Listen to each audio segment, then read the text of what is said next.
पूर्ण परमात्मा ने नमः। जब जब भूल पड़े, इस पत्र में सार ज्ञान की एक झलक है सेवा में। पूज्य गुरुदेव स्वामी रामदेवानंद जी महाराज जी को दंडवत प्रणाम। गुरु जी के श्री चरणों में कोटि कोटि नमन।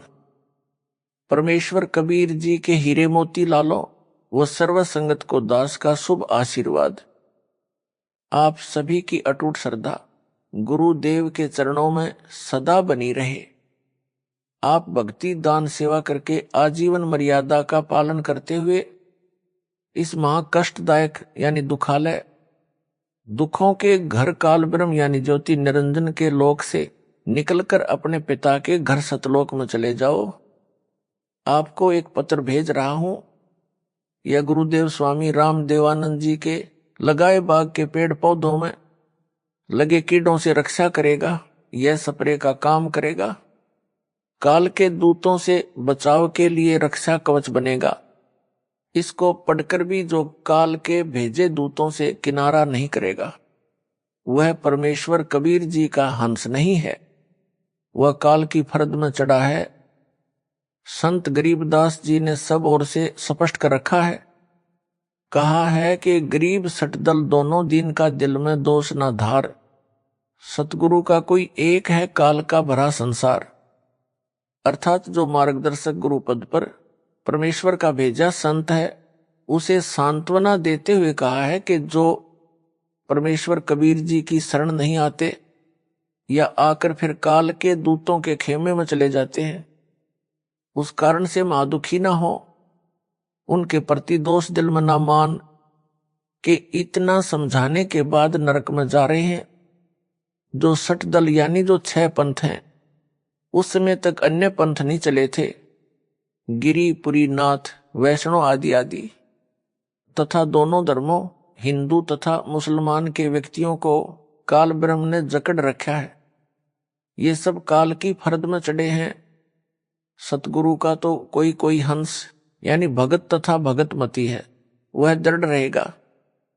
सर्व संगत के लिए यह पत्र संजीवनी से कम नहीं है। इसको महीने में या जब इच्छा हो अवश्य सुनते या पढ़ते रहना है। इसको नित्य पाठ की बजाय मासिक पाठ समझकर जब इच्छा हो अवश्य पढ़ना या सुनना है। यह रोग प्रतिरोधक जड़ी यानी काल के प्रभाव को रोकने का काम करेगी। अपनी भक्ति क्रियाओं पर दृढ़ विश्वास बनेगा। विश्वास के बिना भक्ति सफल नहीं होती। आशा करता हूं जो काल के दूतों के जाल में फंसे हैं, वे भी पुनः विचार करेंगे, अपने निज घर की सुध लेंगे, जीवन की रक्षा करेंगे और अन्य सुरक्षित रहेंगे।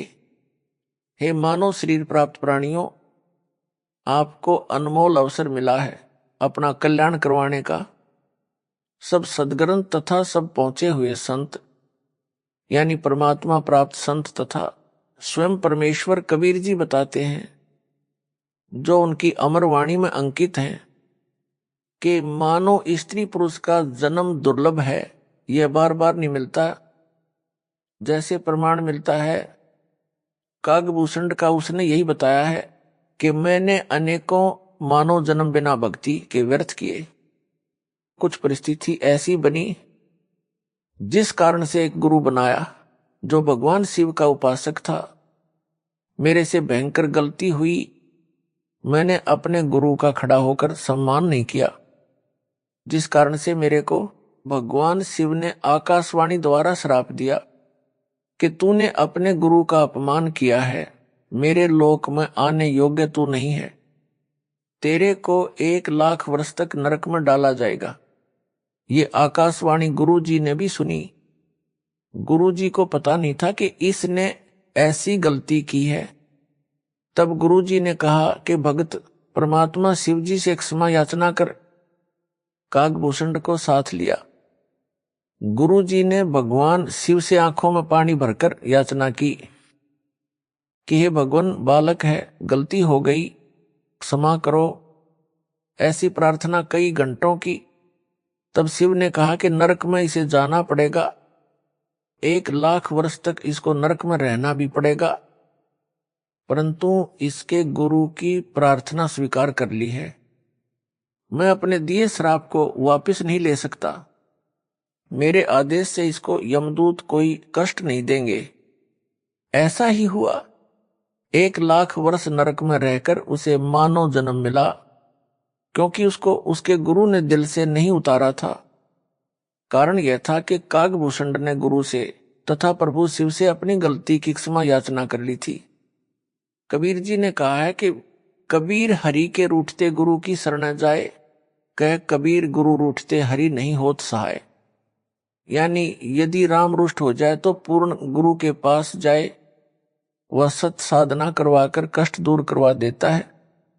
यदि गुरु रुष्ट हो गया तो परमात्मा सहायक नहीं होगा। कागभूषण को उस मानव जन्म में भी भक्ति की तड़प थी। वह लोमस ऋषि के सत्संग में गया, अपने अज्ञान से ऋषि के प्रवचनों में त्रुटि बताने लगा, समझाने से भी नहीं समझा। तब ऋषि ने कहा कि तेरी चांडाल जैसी दुर्बुद्धि है, तू चांडाल के घर जन्म लेगा।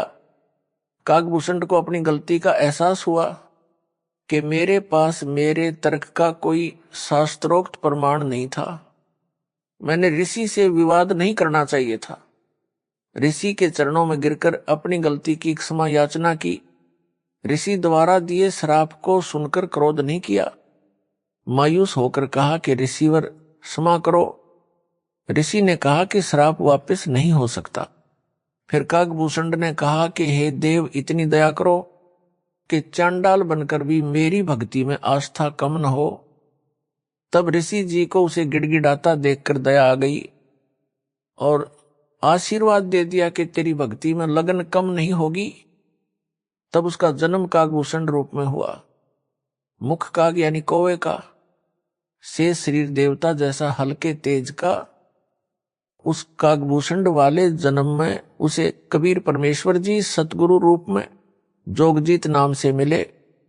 ज्ञान चर्चा हुई तब उसके जीवन की गाड़ी पटरी पर आई।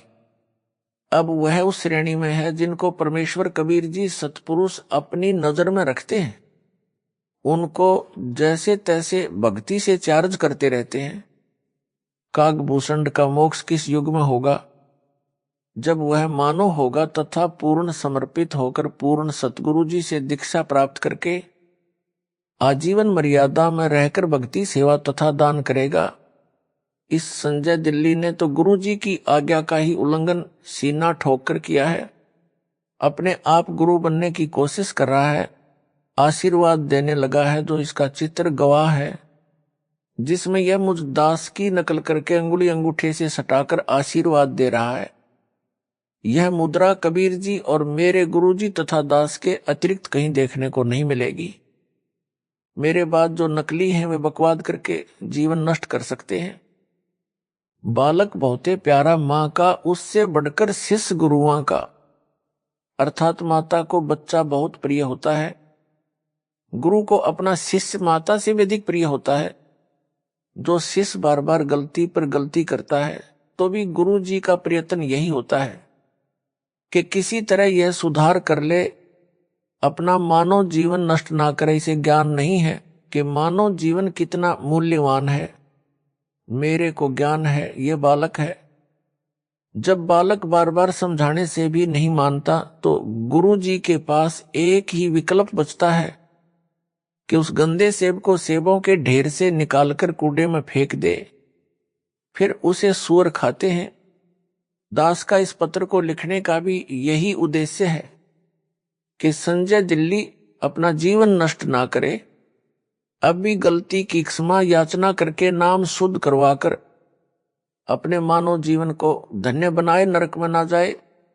दास गुरु है, गुरु का कर्तव्य बनता है कि शिष्य को हर संभव कोशिश करके नरक जाने से बचाए। यदि किसी का बेटा बेटी बालक चला जा रहा है, सामने गहरा गड्ढा है, माता पिता की दृष्टि पड़ जाए तो वे दौड़कर उसे बचाने की भरसक कोशिश करते हैं। बच्चा माता पिता को अपनी ओर आता देखकर विचार करता है कि ये मेरे को खेलने से रोकने के लिए मुझे पकड़ने को आ रहे हैं।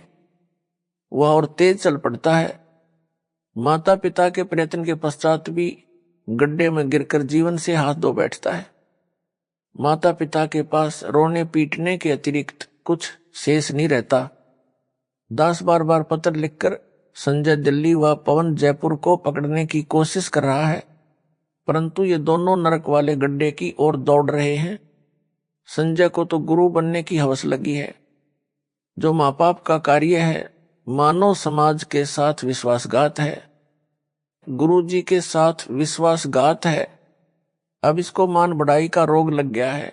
यह काल का दृढ़ जाल है। कबीर जी ने कहा है कि कबीर राज तजना सहज है, सहज त्रिया का नेह। मान बढ़ाई ईर्ष्या दुर्लभ तजना, ये अर्थात मनुष्य राज तथा पत्नी का मोह त्याग सकता है, परंतु मान बढ़ाई शिष्यों से चंवर करवाना, चरणों पर फूल चढ़वाना, गले में माला डलवाना तथा दंडवत करवाना, संत रूप में नकली शोभा पाना तथा ईर्ष्या मेरे विश्वास पात्र भक्तों व मेरे से ईर्ष्या करना आदि छोड़ना इसके लिए अब कठिन है। यदि यह सब छोड़कर अपना कल्याण करवा लेगा तो सचमुच महान है, विद्वान है।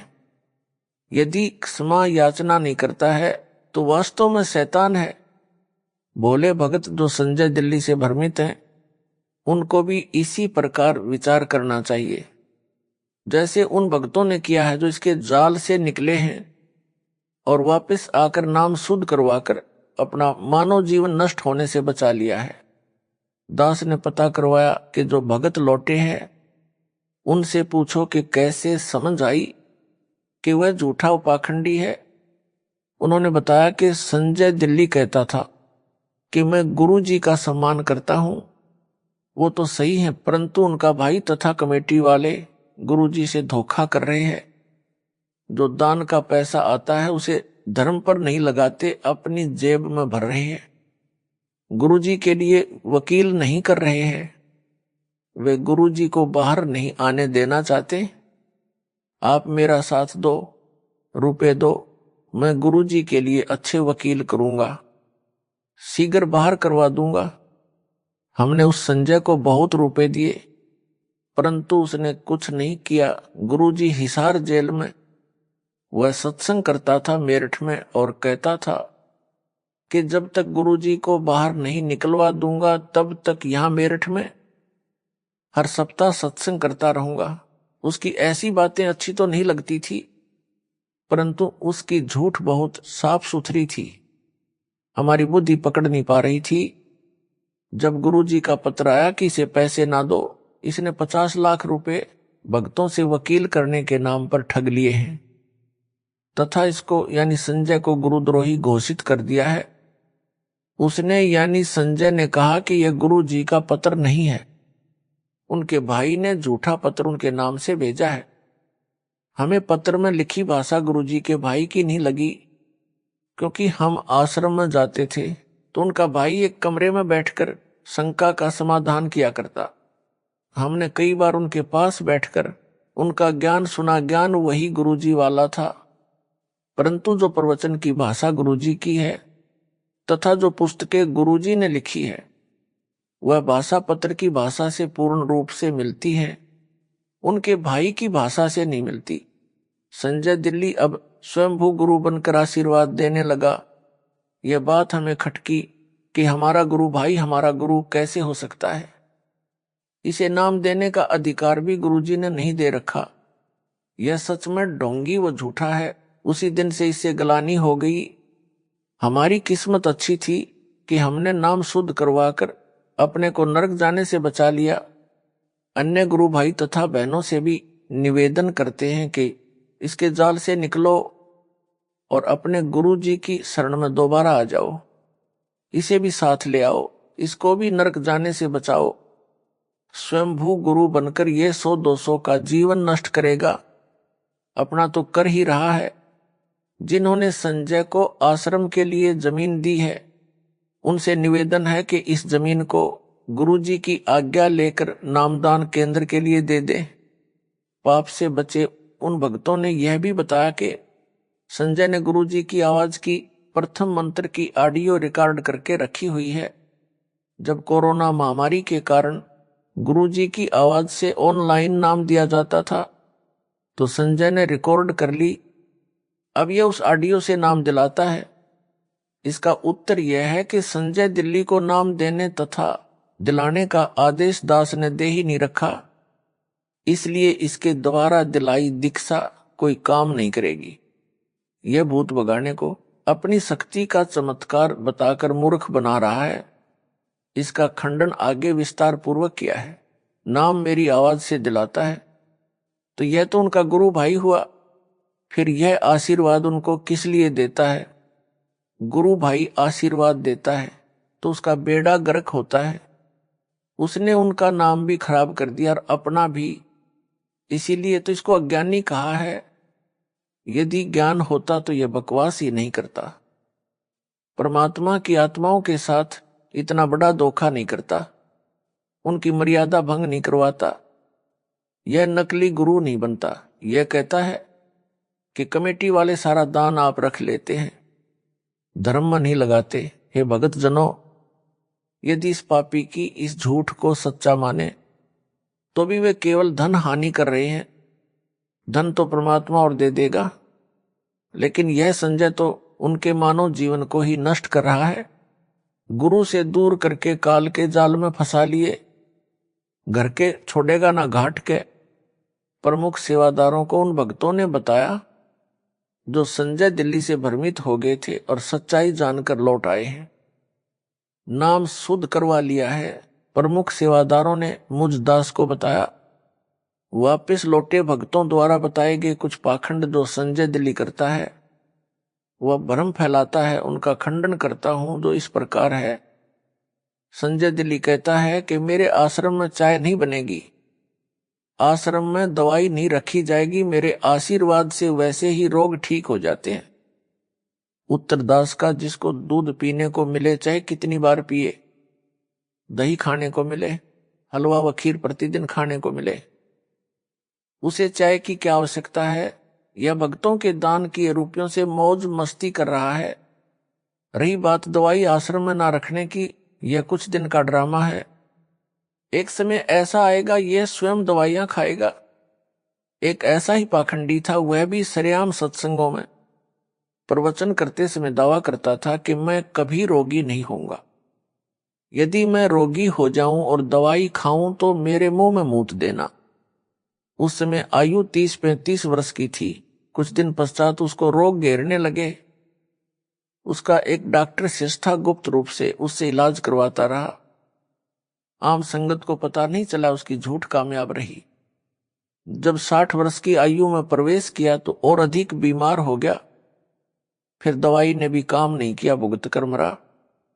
इस प्रकार की बकवाद कुछ दिन ही चलती है। जब नकली गुरु मरा तब तक उन शिष्यों की तीसरी पीढ़ी तक उस काल के दूत के जाल में फंस चुकी थी। फिर परंपरा पड़ गई, मृत्यु के पश्चात उसकी यादगार बनाई गई। फिर उस समाध यानी यादगार की पूजा शुरू हो गई। सबको नरक के भागी बनाकर मरा।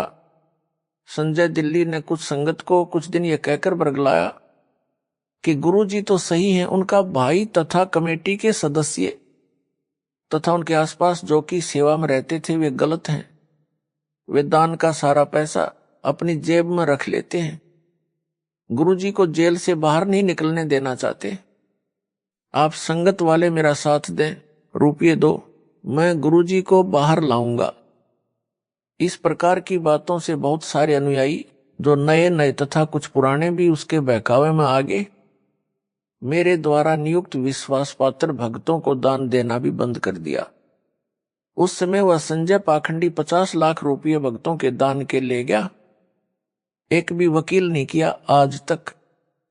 जब दास को पता चला कि संजय दिल्ली तथा पवन जयपुर ने इस प्रकार संगत को भरमा दिया है, तब सख्त कदम उठाए, संगत को संभाला।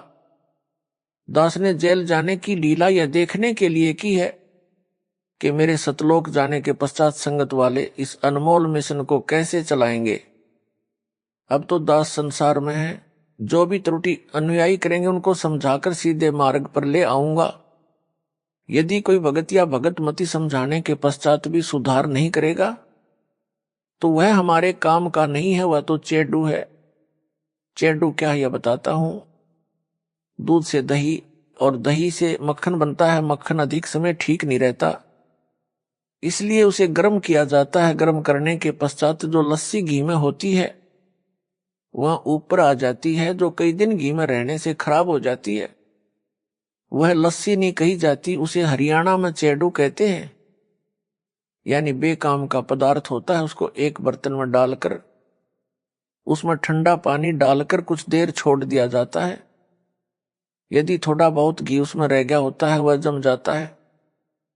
फिर उस जमे घी को भी निकाल लिया जाता है, क्योंकि उस घी बनाने वाली को पता होता है कि घी प्राप्त करने के लिए कितना संघर्ष करना पड़ता है। भैंस या गाय मोल लेनी, उसका चारा मोल लेना, या किसान है तो चारा घर का होता है, उसे बेचे तो धन मिलता है, वह भी घी बनाने के खर्च में ही गिना जाता है। फिर भैंस गाय की देखरेख, दूध निकालना, गर्म करना, दही बनाना, फिर मक्खन बनाना, तब मक्खन को गर्म करके शुद्ध घी तैयार किया जाता है। इसलिए घी बनाने वाली बहन, बेटी या माई घी का कण भी व्यर्थ नहीं जाने देना चाहती। उस चेडू के ठंडा होने पर जरा सा भी घी मिलता है तो उसे भी निकाल कर रख लेती है। उसको शुद्ध घी इतना प्रिय होता, घी का एक कण भी नहीं छोड़ती। फिर उस चेडू फुई को फेंक देती है। इसी प्रकार दास ने सन 1994 से 2014 तक तथा वर्तमान तक सत्संग की वीडियो यानी नूरी शरीर से ज्ञान समझाकर सत्संग पर सत्संग सुनाकर सर्व सदग्रंथों को वीडियो के माध्यम से सबको दिखाकर संगत रूपी मक्खन निकाला है। अब उस मक्खन को ताया गर्म किया है। इसमें जो चेडू होगा वो ऊपर आ जाएगा। वह चेडू तो ऊपर आ चुका है। दास का यह पत्र रूपी ठंडा पानी है।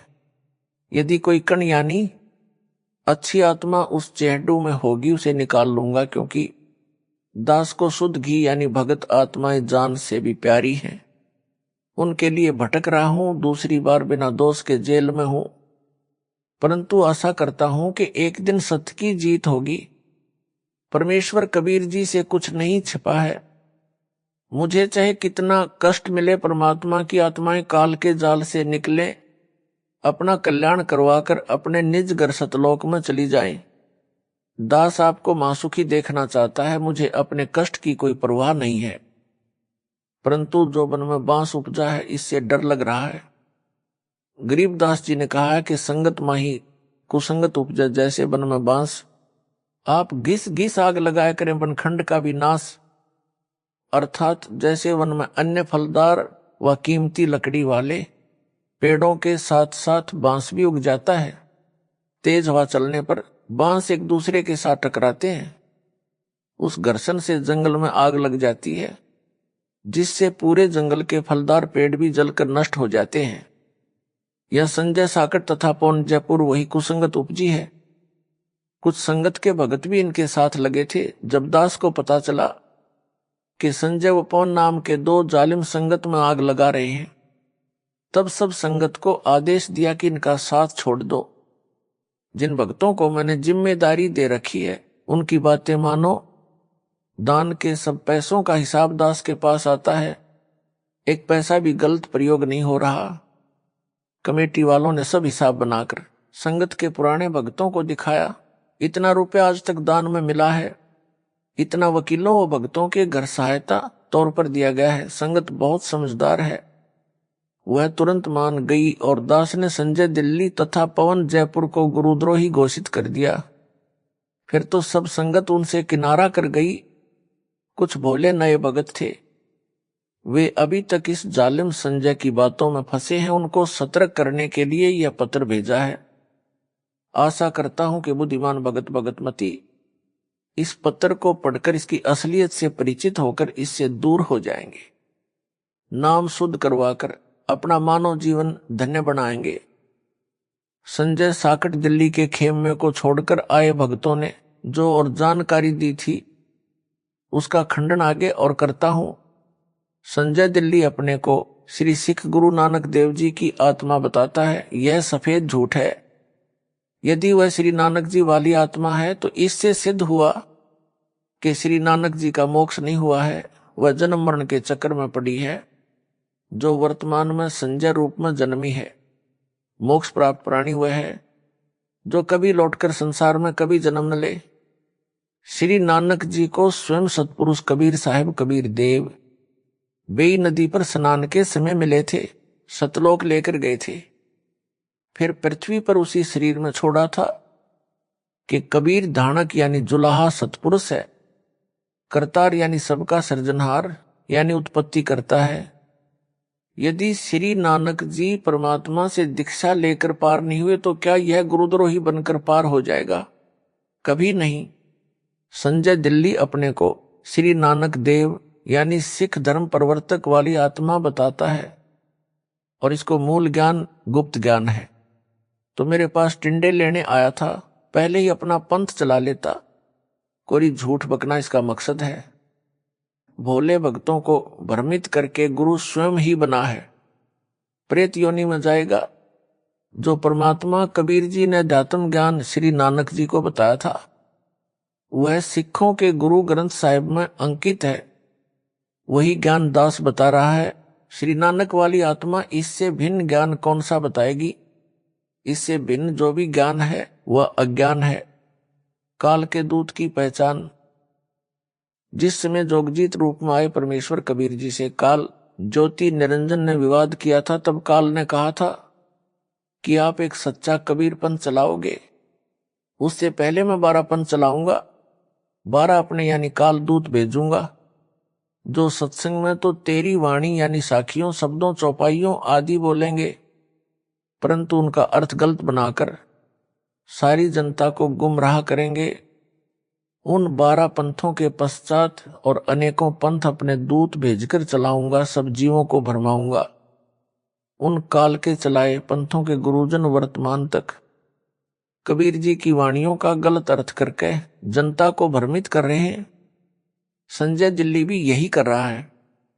सत्संग व वाणी तो मेरे सत्संगों की चलाता है, ऑडियो व वीडियो दोनों स्वरूप यानी फोटो भी मेरा वो कबीर परमेश्वर का रखता है, परंतु अपने अज्ञान से मेरे तत्व ज्ञान को अज्ञान बनाकर भ्रमित करता है। सफाई देता है कि यदि मैं काल का दूत होता, जैसा रामपाल ने मुझे काल का दूत बताया है, तो क्या मैं उनके सत्संग की वाणी सुनता या आश्रम में वाणी चलाता? संजय दिल्ली जिस प्रकार मेरे द्वारा बताए तत्व ज्ञान का अनर्थ करके बताता है, सामान्य भोला भगत भ्रमित हो जाता है। उदाहरण यह कहता है कि पेड़ की जड़ को रामपाल ने पूर्ण ब्रह्म बताया है। जड़ पूर्ण ब्रह्म नहीं हो सकती, उसे पोषक तत्व मिट्टी से मिलता है। पूर्ण ब्रह्म को किसी के सहारे की आवश्यकता नहीं है, जड़ को मिट्टी का सहारा लेना पड़ता है। इसका उत्तर जैसे विद्यालय में अध्यापक विद्यार्थियों को समझाते हैं कि दिन रात कैसे बनते हैं, उसके लिए एक तेल से जगने वाला दीपक एक मेज पर रखा जाता है तथा एक ग्लोब फुटबॉल के आकार का एक स्टैंड पर लटकाया जाता है। अध्यापक कहता है कि बच्चों, दीपक को सूर्य मानो, ग्लोब को पृथ्वी मानो। पृथ्वी घूमती है, तब जो भाग सूर्य के सामने आता जाता है वहां दिन होता है, जो भाग सूर्य के सामने नहीं होता वहां रात होती है। इस संजय जैसा मूर्ख विद्यार्थी तर्क दे कि दीपक सूरज नहीं हो सकता। दीपक को जगने के लिए तेल का सहारा लेना पड़ा, माचिस का सहारा लेना पड़ता है। सूर्य को किसी के सहारे की आवश्यकता नहीं। क्या वह विद्यार्थी बुद्धिमान हो सकता है? क्या वे उसके साथी जो उसके ऐसे तर्कों को सुनकर उसकी बातों तर्कों को सही मानते हैं, वे बुद्धिमान हो सकते हैं? दोनों मूर्ख हैं। यह तो एक उदाहरण है। ऐसा तर्क देना ही मूर्खता का परिचय देता है। ऐसे ही गीता अध्याय 15 के श्लोक नंबर 1, 4 तथा 16, 17 में वृक्ष का उदाहरण देकर सृष्टि की व समर्थ परमेश्वर तथा सब देवताओं की स्थिति समझाई है। पाठकों, इसका खंडन इसी पत्र में विस्तार पूर्वक आगे भी किया है, कृपया वहां पढ़े। आपको पता चलेगा यह कितना विद्वान है और कितनी बकवास बकता है। भक्तों को विचार करना चाहिए कि जब गुरु जी ने गुरुद्रोही घोषित कर दिया तो वह कुछ भी सफाई देता रहे, नहीं मानना चाहिए। यदि वह सच्चा सुच्चा होता तो दास उसे क्यों दिल से उतारता, क्यों उसे गुरुद्रोही घोषित करता। माली का पौधा खराब हो जाए तो उसे जड़ से उखाड़कर फेंक देता है। उसे कष्ट बहुत होता है, परंतु और कोई विकल्प नहीं बचा था। सब दवाई व खाद डाला, परंतु व्यर्थ रहा। जैसे सेब विक्रेता की टोकरी भरी सेबों में से एक सेब दागी हो जाती है तो वह उसे निकालकर कूड़े में डाल देता है। उस खराब सेब को सूअर खाते हैं। कितना पौष्टिक तथा महंगा फल यानी सेब था। सेब विक्रेता को दुख बहुत हुआ सेब खराब होने का तथा फेंकने का। यदि नहीं फेंकता तो अन्य सेबों को भी वह गंदी सेब गंदा कर देती। संजय दिल्ली के अपलक्षण हद से ज्यादा देखकर इसे संगत यानी टोकरी से निकालकर फेंका। इसने एक पवन नाम के भगत को भी खराब किया जो जयपुर का रहने वाला है। इन दोनों को टोकरी से निकालकर फेंकना पड़ा। दास को दुख तो बहुत हुआ, परंतु विवश होकर यह कदम उठाना पड़ा। कबीर गुरु के दिल से उतरे, वह नाम बिहुना होए।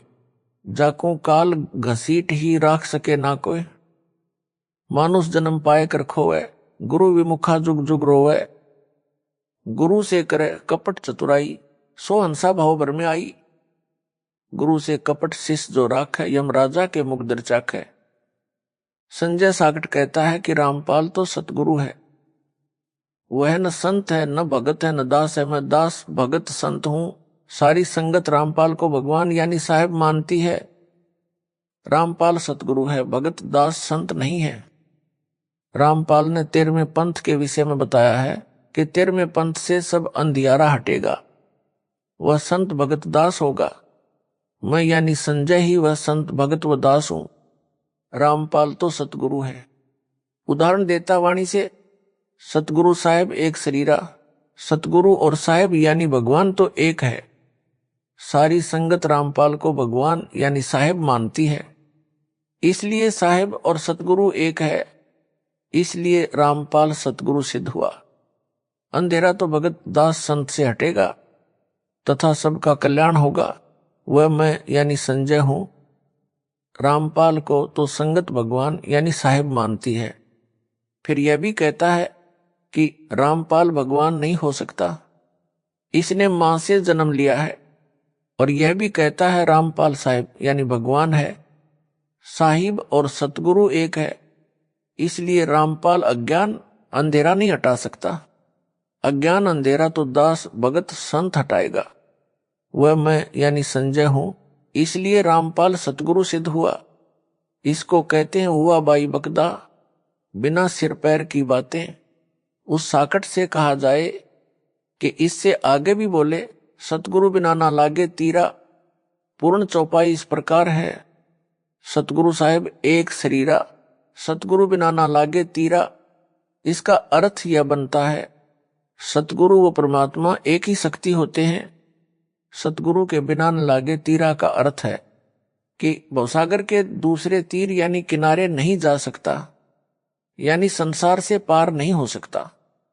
यदि वह मुझ दास को सतगुरु बताता है तो वाणी ही स्पष्ट कर रही है कि जीव का मोक्ष भी सतगुरु यानी रामपाल के बिना नहीं हो सकता। साकट संजय दिल्ली वाला फेल हुआ, यह उआबाई बकता है। संजय गुरुद्रोही कहता है कि जो असुर निकंदन रमणी में संत गरीबदास जी ने कहा है कि सतगुरु दिल्ली मंडल ऐसी, वह मेरे यानी संजय के लिए कहा, क्योंकि मैं दिल्ली से आया हूं, इसलिए 13वां पंथ मैं ही चलाऊंगा। सब अंधेरा हटाऊंगा, सबका कल्याण करूंगा। विवेचन संजय दिल्ली तो अपने को संत दास तथा भगत कहता है और सतगुरु रामपाल को यानी मेरे को कहता है। इससे भी सिद्ध हुआ कि असुर निकंदन रमणी में संजय के लिए नहीं कहा है, क्योंकि वह तो अपने आप को दास भगत बताता है। सतगुरु मुझे दास को बताता है। वाणी में तो वह सतगुरु कहा है जो दिल्ली मंडल में आएगा। साहिब तख्त कबीर खवासा, दिल्ली मंडल लीजय बासा। सतगुरु दिल्ली मंडल ऐसी, सूती धरणी सूम जगाएसी।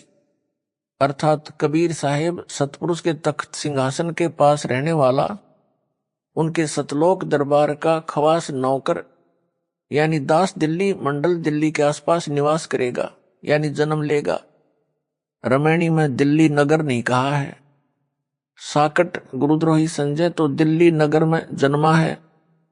वाणी में दिल्ली मंडल, मंडल का अर्थ है दिल्ली नगर के आसपास का कुछ क्षेत्र कहा है। जैसे वर्तमान में एनसीआर बनाया है, यह सब दिल्ली मंडल है, दिल्ली अलग राज्य है। वाणी में फिर कहा है कि वही सतलोक में कबीर साहब का खवास यानी दास यानी नौकर दिल्ली मंडल में सतगुरु बनकर आएगा और सोम यानी कंजूस लोगों को तत्व ज्ञान से जगाएगा, भक्ति दान सेवा करवाएगा। असुर निकंदन रमैणी की वाणी में तो स्पष्ट कहा है कि सतगुरु से जीव का कल्याण होगा। साकट संजय दिल्ली गुरुद्रोही का तर्क कुतर्क यानी गलत विवेचन सिद्ध हुआ। इसको वाणी का अर्थ भी ठीक से नहीं करना आता, अनर्थ करके बताता है। काल का दूत यही करता है, यह स्पष्ट काल का दूत है। यह अपने को तत्वदर्शी संत बताता है, कहता है कि मेरे अतिरिक्त किसी को भी गुप्त ज्ञान मूल ज्ञान नहीं है, सब अज्ञानी है। इसने तो दास को भी अज्ञानी बताया है, क्योंकि वो कहता है कि मेरे अतिरिक्त किसी को तत्वज्ञान यानी मूल ज्ञान नहीं है। इससे तो यही स्पष्ट कर रहा है कि मैं संजय गुरुद्रोही ही तत्वदर्शी हूं। यदि वह दास द्वारा बताए यथार्थ अध्यात्म ज्ञान यानी तत्व ज्ञान से भिन्न ज्ञान रखता है तो उसकी पुस्तक बनाए या कोई वीडियो बनाकर इंटरनेट पर डाले, तब मेरी संगत का छोटा सा बालक भी उसके अज्ञान का पर्दाफाश कर देगा। यह संजय दिल्ली गुरुद्रोही प्रथम नाम मंत्र वही जाप करने को देता है या मेरी आवाज से प्रथम मंत्र दीक्षा दिलाता है जो दास ने इसको दीक्षा में दिए थे, तथा जो भी सतनाम यानी 2 अक्षर का इसको दिया है, इसको ना सार नाम दिया है ना सार शब्द प्राप्त करवाया है। अब यह गुरुद्रोही इन दोनों नामों प्रथम मंत्र तथा सतनाम से भी खाली हो गया है। वाणी में कबीर परमेश्वर ने कहा है कि गुरु के दिल से उतरे वह शब्द बिहुना होए, वाकू काल घसीट ही राख सके ना कोय। अर्थात जो शिष्य पूर्ण गुरु यानी सतगुरु के दिल से उतर जाता है यानी गुरु जी द्वारा गुरुद्रोही घोषित कर दिया है, उसका नाम कनेक्शन कट जाता है, वह शब्द यानी नाम रहित खाली हो जाता है, उसको काल घसीट ले जाता है, उसे कोई नहीं बचा सकता। इस संजय दिल्ली साकट गुरुद्रोही को काल घसीट कर ले जा चुका है। काल इसमें प्रेतवत प्रवेश है, जैसे ऋषियों में प्रवेश करके अधूरा सूक्ष्म वेद लिखाकर उसके 4 भाग श्री वेद व्यास ऋषि द्वारा करवा दिए। सब जनता ने इन्हीं वेदों को पूर्ण अध्यात्म ज्ञान मान रखा था। दास का ज्ञान योग मेरे गुरुदेव जी की कृपा से परमेश्वर कबीर जी ने खोलकर सर्वग्रंथों का सार निकलवाया है। सूक्ष्म वेद यानी तत्व ज्ञान जो स्वयं कबीर परमेश्वर जी ने प्रत्येक युग में प्रकट होकर सतलोक से चलकर आकर बताया था, उसे सब ग्रंथों से भी प्रमाणित किया है। इससे हटकर जो कोई भी ज्ञान बताएगा वह अज्ञान होगा। कबीर जी ने कहा है कि 9 मन सूत उलझिया ऋषि रहे जखमार, सतगुरु ऐसा सुलझा दे उलझे ना दूजी बार। अर्थात कबीर परमेश्वर जी ने कहा है कि अध्यात्म ज्ञान रूपी 9 मन यानी 360 किलोग्राम सूत कच्चा धागा जो चरखे से काता जाता था, जो कपास से बनता था, उलझा हुआ है। ऋषिजन भी इसे समझने सुलझाने की अत्यधिक कोशिश कर रहे हैं, परंतु सुलझा नहीं यानी स्पष्ट नहीं हुआ। संध्या आरती में भी यही कहा है कि सनक सनंदन नारद मुनिजन शेष पार नहीं पावे, शंकर ध्यान धरे निस्वासर अजहू ताही सुलझावे। अर्थात ऋषियों तथा शेषनाग को भी परमात्मा का पार नहीं पाया यानी यथार्थ रूप में नहीं समझ सके। शंकर भगवान कहलाने वाला भी दिन रात हठ योग करके ध्यान लगाकर परमात्मा को समझने तथा ज्ञान सुलझाने में अभी तक लगा है, कुछ भी सुलझ नहीं पाया है। सतगुरु ऐसा स्पष्ट कर देगा यानी सुलझा देगा, जो फिर उस युग में दोबारा किसी के उलझाने से यानी अज्ञान बनाने से नहीं उलझेगा। इस वाणी से यह भी स्पष्ट हुआ कि तत्व ज्ञान को सतगुरु ही प्रकट कर सकता है। संजय साकट दिल्ली तो अपने को संत दास भगत बताता है तथा सतगुरु मुझ दास को बताता है। इससे भी यह अपने अज्ञान के मकड़ जाल में स्वयं ही फंस गया, अर्थात झूठा सिद्ध हो गया है। यदि इस गुरुद्रोही की बात को सच्ची माने जो यह कह रहा है कि मैं संजय दिल्ली ही तत्व ज्ञान जानता हूं, मूल ज्ञान जानता हूं, तो नाम मेरे यानी दास वाले क्यों जपता है, क्यों अपने जाल में फंसाए भोले भक्तों को देता है? फिर तो नाम भी भिन्न होने चाहिए। यदि यह कहेगा कि नाम तो यही सही है, तो फिर इसके तत्व ज्ञान का क्या अचार डालना है? मोक्ष तो निज नामों से होना है, वे यह दास दीक्षा में दे रहा है। दास को मेरे गुरुदेव स्वामी रामदेवानंद जी से नामदान करने की आज्ञा मिली है, जो एक संत मत की परंपरा है। इसको गुरुद्रोही घोषित मेरे द्वारा कर रखा है। इससे ये नाम लेने से कोई लाभ नहीं होगा, यानी मोक्ष नहीं हो सकता। विशेष दास ने अपने पूज्य गुरुदेव जी के सानिध्य में अध्यात्म ज्ञान को बारीकी से समझ लिया था। गुरु मर्यादा में रहना मोक्ष का मूल मंत्र है, जिसका दास ने परमात्मा से डरकर पालन किया। गुरुपद दास को दिया जाएगा, यह तो स्वप्न में भी नहीं सोचा था, क्योंकि दास एक सामान्य भगत था, गृहस्थी बाल बच्चेदार था। हरियाणा सिंचाई विभाग में जेई यानी जूनियर इंजीनियर के पद पर नौकरी करता था। दास ने अपने छोटे भाई महेंद्र दास को यह ज्ञान बताया। एकदम नया तथा पहले वाले से बिल्कुल विपरीत होने के कारण पहले तो कोई रुचि नहीं दिखाई, परंतु बड़ा भाई होने के कारण ज्ञान सुनने से इनकार नहीं कर सका, मन मारकर सुनता रहा। फिर परमेश्वर कबीर जी की कृपा से, गुरुदेव जी के आशीर्वाद से दास का प्रयत्न सफल हुआ और मान गया। गुरु जी यानी स्वामी रामदेवानंद जी से दीक्षा उसे दिलाई। फिर तो उसने अपने अनेकों साथियों को भी ज्ञान समझाया, उनको गुरुदेव जी यानी स्वामी रामदेवानंद जी से नाम दिलाया। यह दास भी अपने संपर्क वालों को ज्ञान समझाकर गुरु जी से दीक्षा दिलाता था। ऐसा शुभ कर्म वर्षों चलता रहा। दास ने 17 फरवरी 1988 को पूज्य गुरुदेव जी से दीक्षा ली थी।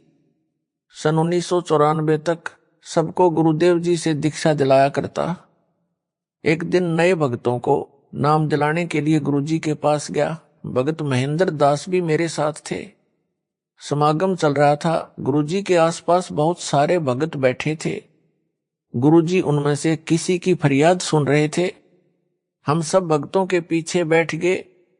एक सेवादार के माध्यम से पहले की तरह नए भक्तों को नाम दिलाने का निवेदन किया। भगत की बात सुनकर गुरुदेव जी ने हमारी ओर कृपा दृष्टि की। हम सब ने दंडोत प्रणाम किया। उसी समय सैकड़ों भक्तों की उपस्थिति में दास को नाम देने का आदेश दिया। कहा कि आज के बाद तू नाम दिया करेगा। मेरे को पसीना छूट गया। विचार किया कि कोई गलती तो नहीं हो गई जिससे गुरुजी नाराज हो गए हो। कानों पर विश्वास नहीं हो रहा था। गुरुजी नाराज नजर नहीं आ रहे, मुस्कुरा रहे थे, इसलिए हिम्मत बनी रही। दीक्षा देने का आशीर्वाद देते समय कहा कि आज के बाद यह तुम्हारा गुरु होगा। उपस्थित भक्तों की ओर संकेत करके कहा। मेरी दशा देखकर समझ गए कि भगत घबरा गया है। बोले कि अपने को अकेला न समझना, मैं तेरे साथ रहूंगा। परमेश्वर कबीर जी के आदेश से यह आशीर्वाद तेरे को दिया है। तेरे बराबर विश्व में संत नहीं होगा। आशीर्वाद देकर हमें भेज दिया। सुबह माइक से आवाज लगी कि रामपाल रोहतक को स्वामी जी याद कर रहे हैं। हम सब तुरंत पहुंच गए। भगत महेंद्र दास भी साथ था, क्योंकि हम छुडानी गांव में ही भगत महेंद्र दास की ससुराल में रुके हुए थे। उस रात दास को नींद नहीं आई कि इतनी बड़ी जिम्मेदारी को कैसे निभा पाऊंगा। गुरुदेव तो जानी जान थे, उनको पता था कि भगत की हालत खराब हो गई है। जाते ही फिर कहा कि अपने को अकेला मत समझ, परम शक्ति तेरे साथ है, मैं भी तेरे साथ हूं। तेरे समान विश्व में संत नहीं होगा। और कहा कि इन सबको नाम दे जो नए भगत दीक्षार्थ आए थे। अपने सामने दीक्षा दिलाई। स्वामी जी ने सर्वसंगत को बोल दिया। कि आज के बाद मैं किसी का गुरु नहीं रहूंगा, रामपाल से दीक्षा ले लो। कारण यह था कि मेरे दादा गुरुजी ने उनको सारनाम देने का आदेश नहीं दे रखा था, क्योंकि प्रारंभ से परंपरा चली आई थी दास को ही सारनाम दिया जाना था, क्योंकि उत्तराधिकारी को ही सारनाम दिया जाता था। स्वामी जी ने मेरे अतिरिक्त किसी को सारनाम नहीं दिया था। मेरे को आगे सारनाम देने का परमेश्वर कबीर जी का आदेश स्वामी जी को मिलने के बाद ही दिया था।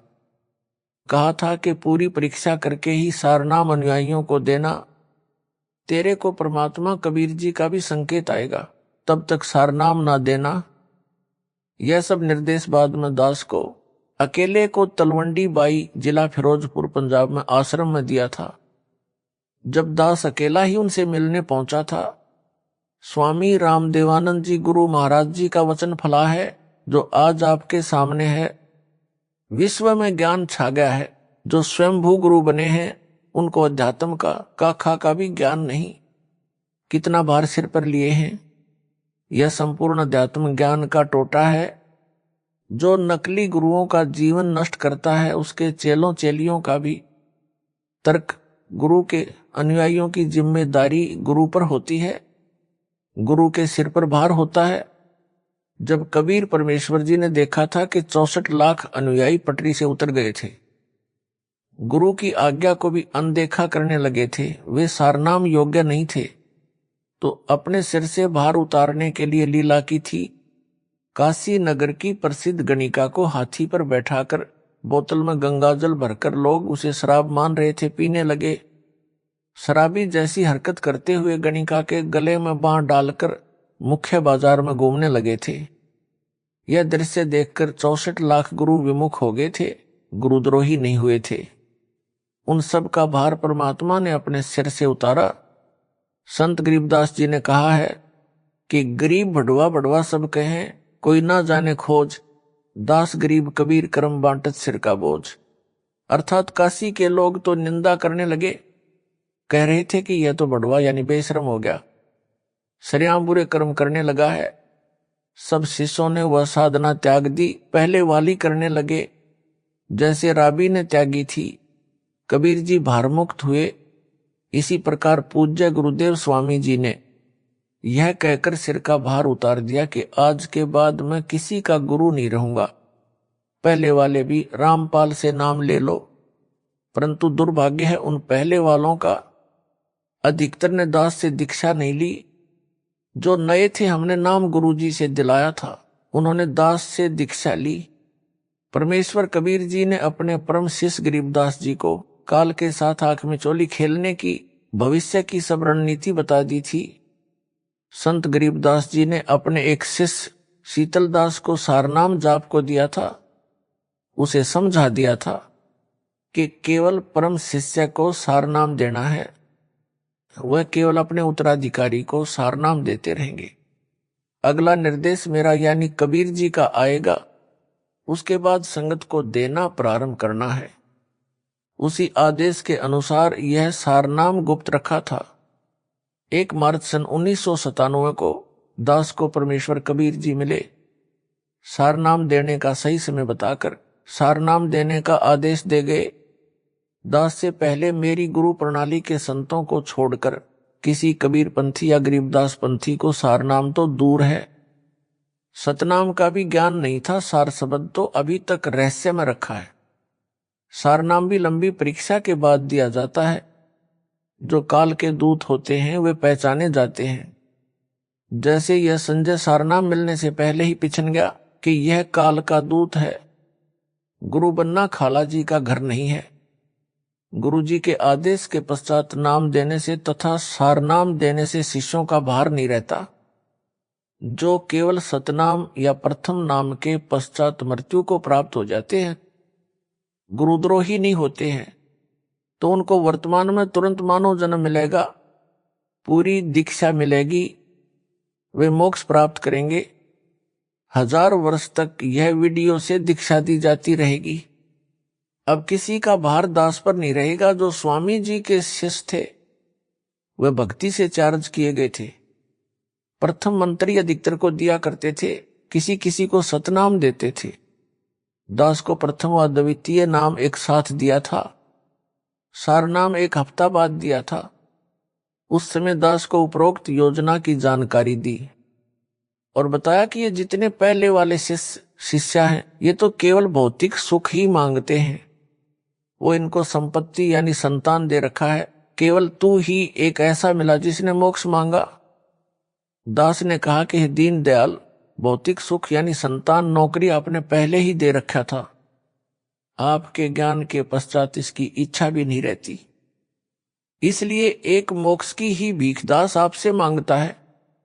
गुरुजी मुस्कुराए और आशीर्वाद दिया।